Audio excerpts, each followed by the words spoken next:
namoonni naquu eegalan. Gaafa miskiina rakkatutti kofluu fi zaalima faarsuu eegalan. Gaafa waliin buuna.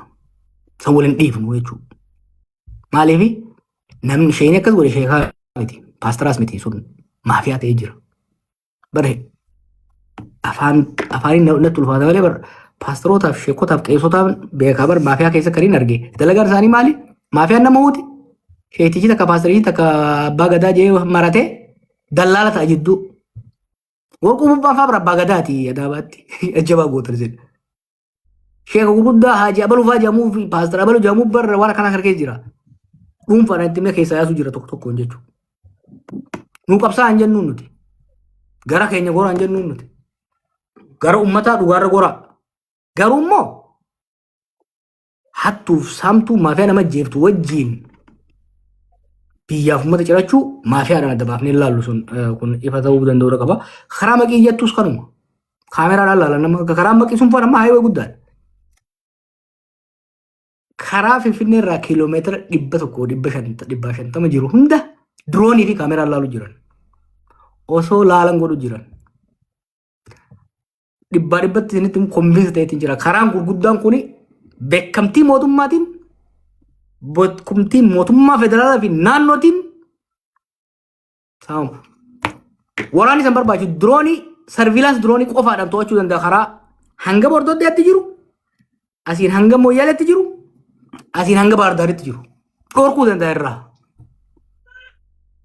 Diroon sa'aa fi manguddoo ittiin ajjeesu kanaan dhorkuu danda'a. It's very easy to do it. Surveillance sa'aatii tamee furlaaluu diroonii hedduu ammayyaa qaban amma. Kana beekaa tiriisan. Maaliif tiriisan? Tokko warra saamusanuutti qaama mootummaati. Sirbiin gadhiisan amma viidiyoo tokko ni haasa'anii. Abaluu warra bakka sanirra mannee turre maali ni dee'oo wajjii nyaata kanaaf diidefaa jiran. Ni beekan ta'in waa everything jechuudha. Kan maqiitis akkasuma. Nagaa siin jedhan immoo bara karaan maqii karaan gurguddaan kun karaan lamaan kun keessattuu isinitti immoo karaan gara Oromiyaa bahaa deemuu fi gara Oromiyaa kibbaa deemu kun gara kibbaa kanaan maal bunni hundi gara kibbaa kanaan dhufa. Midhaan baala irraa kaasee hamma Booranatti kun immoo kaba'u hundi asiin baha. Kan dhufu asiin dhufa. Karaa gurguddaa kana nagaa dhabee jechuun mootummaan hin jiru. Mootummaan garuu rakkoon bilisummaa dasee tokkoon jechuun tapha seetan san qofarraa ajaa qaban. Kanaaf dhiisanii kana expose godhaa deemna ni dirqisiifna akka isaan tarkaanfii fudhan ni dirqisiifna. Because we will prove to our people shiftaa miti karaa san saamu jiru. Shiftaa hayyama laayisensii mootummaadha qabdu godhu jira jechuudha. Dhorkuu danda'a. Mootummaa bobbaaseellee yoo jechuu baanne akka mootummaan waan kana osoo arguu itti dhiise ragaadha qabna jechuudha. Ka waa'ee tokkummaa irratti jettan. Waan dura goone teknooloojiidhaan improve goona. Amma dura maal goone beektanii gaafa Oromoon tun qoqqoodamtee jijjiirama shanee maal kafaa'oo kawaa'oo maal jedhanii nu qoodanii namni ni jedhe. Maal isin jedhe gaafas gabayaa jumlaadhaa ni oomishna gabayaa chirichaaroo ni qabbaneessina. Tokkummaan Oromoof tokkummaan biyya akka urgaa'u goona gandummaa fi qoqqoodamni akka ajaa'u goona. Warri tokkummaa Oromootiif tokkummaa uummata keenyaatiif qabsaa'u dhugaa dubbatu promoot goona. Naggaadee guddaa xiqqaa ganda keessa deemee maallaqa hiruudhaan yookiin immoo hamii fi husuusii ganda keessa oofuudhaan uummata keenya adda qoodu. Bar dur nuti Wallagga Arsiif Shawaadha walitti deebisuudhaaf qabaa turre. Arra bar Harargee gosa gosa midhaanii asii anniyya, asiin itu, asiin afran qallu deemanii afran qallu matana, asiin noole, asiin oborra. What is this? Uummata waan nyaatu dhabe. Asiin shiftaan kararratti jimaa ooftaaf jeessa malee gosa ta'een beeku. Abbaan irraa ta'een beeku. Jaraan gosa laalee ajjeesu jira shiftaan. Wanni isaan godhu jiran waan Somaalee balleessee jechuudha. Achi qofaa bara. Amma dur Booranaa Gujii waliin buusan turan. Booran tan amma inumaa gosaan dura bara qeerroo sanii naannoon biyyaan baradhe qabsoon biyya kanatti irra hiriira bahe asii hiriira bahe amma gosaan barachuu jira. Maafiyaa Shaashamanneedha. Maal isa gosa takka jala makatti amma gosa sanis baradhe. Maafiyaan Booranaanis gosa tokko jala seenti. Ambootis gosa jala seenti. Gosaa fi nama kana hanga qabaleetti qoqqoodaniiti. Ittiin deeman kana maal goona? Dawaan isii gandummaa fi qoqqoodamaan warra deemuun baatirii itti ibsuudha. Saaxiluudha. Saaxilaa waggaa deemne laala. Abbaa fedhe haa ta'u, sheekaa haa ta'u, qeesii haa ta'u, paasteraa haa ta'u, nama siyaasaa haa ta'u, nama abbaa qabeenyaa haa ta'u. Ka waan kanaan deemu saaxilleeti uummata jidduutti qullaa sadaabnee uummata keessaa baafnaa jechuudha. Already tanaffastee jirti bara. Maafiyaan amboo amma bari isin amma bakka biraatti maal isin hin jaan? Warra shawaatti isin saamuu jira isin jaan. Hoggaa shawaatti ol dhuftan salaalee fi shawaa lixaatti itti qoodan. Shawaa lixaa hoggaa dheeyte waddeessaa fi maal jansa waddeessaa fi maalii ta'e achuu warra lagumaatu adda jira.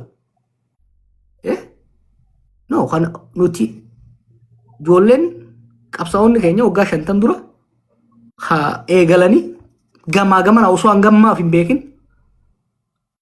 dhiiga isaaniitiin tokkummaa isaan ijaaran tana duriyyeef hattuun akka itti milkooytuun goonu. And we know by the way akkaataa gabayaa jumlaa gabayaa tokkummaa itti oomifnuu fi xirooftuu ganda keessaa gabayaa keessaa itti baafnu ni beekna. San immoo itti deemnaan jechuudha.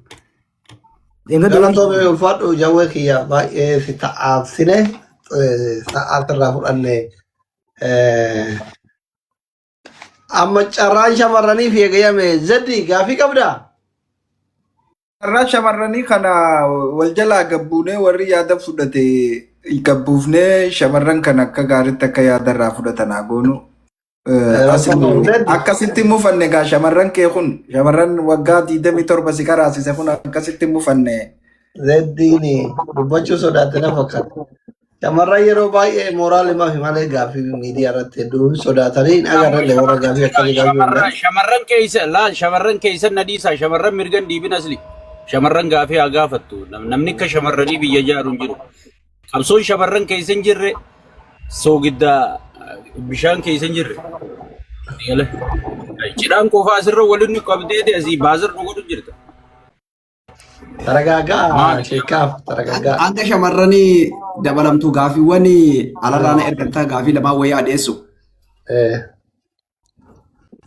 Ayyee Jawaariif gaafiin dhiyaate tokko biyyarraa tokko gara Saudi Arabiyaarraa kan erganii gaafiin Itoophiyaarraa dhufe maal jedhaa furmaanni rakkoo Itoophiyaa daandii warraaqsaatiin immoo daandii haaromsaatiin argama. Biyyi kun rakkoo irratti ijaaramti diiganii haarawa ijaaruu wayya jettamoo kanuma haaromsuu wayya yaada jedhudha kan inni kaa'e Itoophiyaarraa. Gaafiin Suudirraa argamee dhiyeenya kana waan hin taanes daangaa Saudiif Yamanii irratti argaarraa ijoolleen keenya gandaan wal qoodanii wal dha'uu jiru. Dhaamsi ati kanarratti qabdu maali yaada jedhu kaa'e galatu. Galatooma afin namni jira. Afin usaallee hin deemne. Gaafii wal qabsiistee osoo nu deebistee gaaraan illee gaafii kan qabaa jaal siraach keenya galatoometilleen. Gaafiin tiyya gabaabsiteetu walumaa nu deebiste gaafiin tiyya hawaasni gartee shimbirtii muka tokko damee takka nyaatte damee biraatti beellama qabattee jaalabbaa boruudha.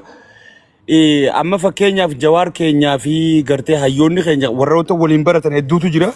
Garuu immoo Alshabaabiitu biyya keessa seenee jira jaanii gizee gartee hawaasa keenya burjaajeessan Arsii fi Baalee fi Harargeen kun gooyitee amantiidhaanis waan hundaanuu tokko Alshabaab kun dhugumatti biyya keessa jira moo Jawaar keenya gartee nuti akka hayyuutii fi akka beekaa keenyaatti deebisaa guddaa bakka takkitti anaan barbaada bakka takkitti sana kanaa deebisuun eeggada. Deebisaa guddaa bakka takkitti anaan barbaada bakka takkitti.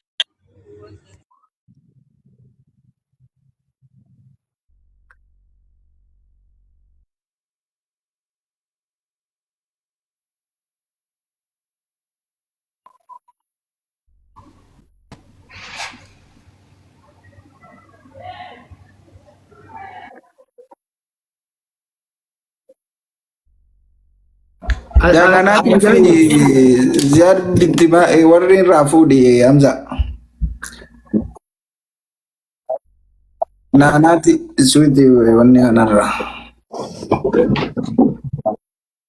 Amma akkasin goonu wantina akkasin goonu sheekaa birin jarjarin jedhin goola biyyanumaa isinii bareechadhis ijoolleen dinqisiifannamaaf fa'aa uma Jawaarii waggaa dheeraa jaallattu fa'aa seente hoo seente onneen hin dho'a dubbachuu hin dandeettu. Nu dubbatu dadhabne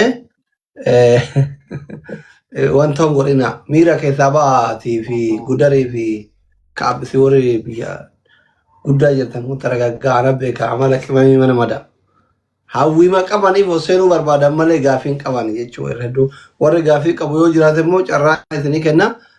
Soofiyaa gaafii qabanaan jette ililli daddarbe akkasii argu. Ka amma abdii fadis kaase kana deebisii jawwee ammallee dhumarratti maal gootaa garamni biraan gaafii qabu seenuu.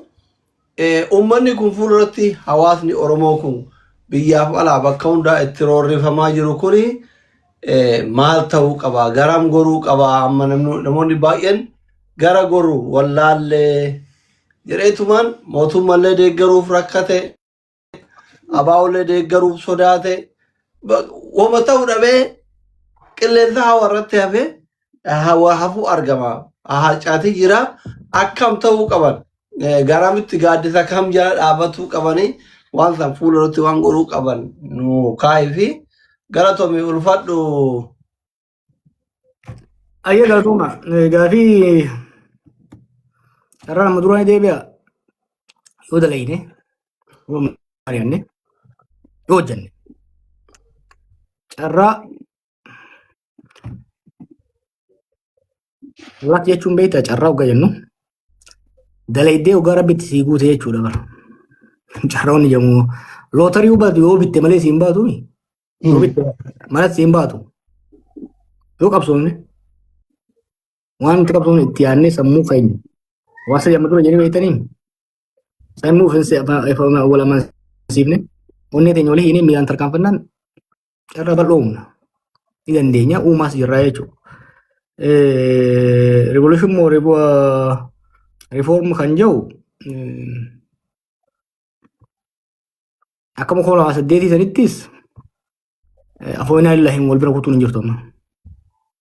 Hattuun deebiteetuma akkas no gaafasiis gaafa rakkanneeti haaraa ture wanni jiru amma warraaqsa sirna guutuutti diigulleen goonu susuphaa xixiqqaa karuma laamboo qalama qofa jijjiiran saniis hin goonu maaliif ihaadee irraa bilisignaa bar qalama jijjiirre amma sanii miti deep transformational reform goonaa jechuudha. Deep transformation yakkamaan keessaa baya kasirraa unis irraa ka adabamu ni adabama. So we have a plan. We are not going to repeat that. So saniin deemna waa'ee uummanni keenya madaa'u akka jarree kun godhaniin uummanni keenya wallaggaa shawaa silaa